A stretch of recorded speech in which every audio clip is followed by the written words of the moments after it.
एक ऐसा शहर जो महाभारत में डूब गया था, उसे समुद्र के अंदर खोजा गया। लेकिन जब वैज्ञानिकों ने उसकी उम्र मापी तो नतीजा देखकर वो खुद चौंक गए। वो उम्र इतिहास की हर किताब को गलत साबित कर देती है। तो सवाल ये है कि हम जो इतिहास पढ़ते आए हैं वो सच है भी या नहीं। महाभारत की कहानी उस काल के गहरे रहस्यों से भरी है। कल्पना कीजिए, हजारों साल पुरानी युद्ध की कथा जिसने सभ्यताओं की नींव हिला दी। लेकिन इन कहानियों में छिपे रहस्य क्या सच में इतिहास के पन्नों में खो चुके हैं? महाभारत के युग में विज्ञान की अद्वितीय मिसालें उन अद्वितीय अस्त्र शस्त्रों में छिपी हैं जिन्हें आज समझना भी मुश्किल है। ये हथियार केवल युद्ध के साधन नहीं थे, ये तो मानव कल्पना की सीमाओं को चुनौती देते थे। केवल सोचिए, पाशुपतास्त्र जैसा हथियार जो भगवान शिव का वरदान था, इतना शक्तिशाली कि पूरे विश्व को नष्ट करने की क्षमता रखता था। इसे चलाने से पहले विशेष मंत्रों और साधना की आवश्यकता होती थी। लेकिन कैसे ये अस्त्र अपनी ऊर्जा को संचालित करते थे, ये आज भी रहस्य है। और फिर बात करें ब्रह्मास्त्र की। ये ब्रह्मा जी का वरदान था और इसे ऐसा कहा जाता है कि इसका उपयोग केवल अंतिम विकल्प के रूप में किया जाना चाहिए। इसकी ऊर्जा इतनी तीव्र थी कि ये पृथ्वी के टुकड़े टुकड़े कर सकती थी। कैसे ये हथियार बिना किसी आधुनिक तकनीक के बनते थे, या फिर ये केवल मिथक हैं जिन्हें सदियों से कहानी के रूप में सुनाया जा रहा है? लेकिन अगर ये केवल कल्पना के उड़ान थे तो क्यों आज भी इनकी चर्चा होती है? और कैसे ये कहानियां विज्ञान की सीमाओं को चुनौती देती हैं? शायद इसका उत्तर हमें इतिहास की धुंधली परतों में खोजने की जरूरत है।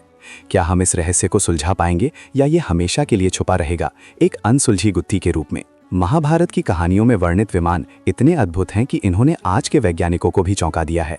प्राचीन ग्रंथों में इनका वर्णन इतने विस्तार से किया गया है कि लगता है जैसे ये वास्तविकता की कोई छवि हो। कल्पना कीजिए, हजारों साल पहले जब इंसान घोड़ों और रथों पर निर्भर था, तब कोई आकाश में उड़ सकने वाले वाहनों की बात कर रहा था। क्या ये केवल कल्पना थी या वास्तव में हमारे पूर्वजों के पास कुछ छुपी हुई तकनीक थी? ये सवाल अब भी गूंज रहा है। कुछ विद्वान मानते हैं कि ये विमान प्राचीन भारतीय तकनीक के प्रमाण हो सकते हैं। रामायण और अन्य प्राचीन ग्रंथों में दिए गए विवरण बताते हैं कि ये विमान धातु से बने थे और बेहद उन्नत तकनीकों से संचालित होते थे। वे अंतरिक्ष में यात्रा कर सकते थे, हवा में अदृश्य हो सकते थे और सबसे आश्चर्यजनक बात, ये अंतरिक्ष यात्रा तक कर सकते थे। ये कैसे संभव हो सकता है? क्या ये केवल पौराणिक कल्पना थी या कहीं ना कहीं इसके पीछे कोई सच्चाई छुपी है?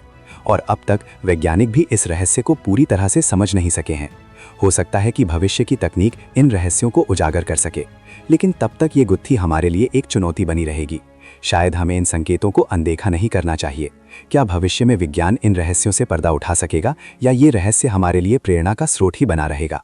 महाभारत का अंत, एक रहस्यमयी कथा का प्रारंभिक बिंदु। क्या युद्ध के बाद की दुनिया ने हमें कुछ विशेष संदेश दिए थे, जैसे पांडवों की हिमालय की यात्रा?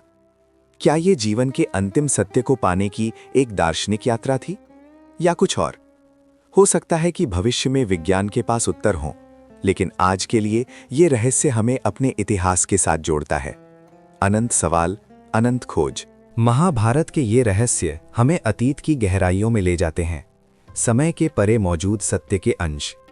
क्या हम कभी समझ पाएंगे कि ये धुंधले संकेत क्या कहना चाहते हैं? सब्सक्राइब करें, लाइक करें और कमेंट में बताएं।